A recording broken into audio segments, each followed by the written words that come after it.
बिछड़ते लम्हों में उसने मुझसे कहा था,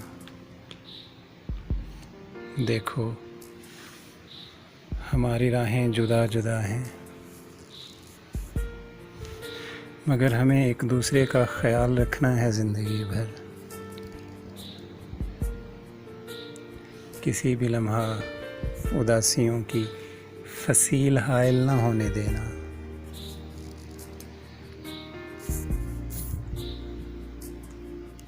हवा के हाथों पे लिखते रहना जुदाइयों के तमाम किस्से। कदम कदम पे जो पेश आए वो सानहे भी नज़र में रखना।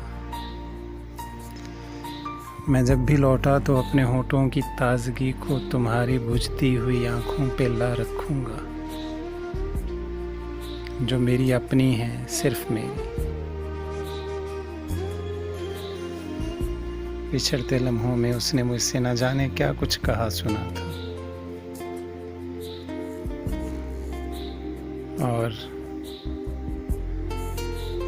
और अब उससे भी यही कहेगा,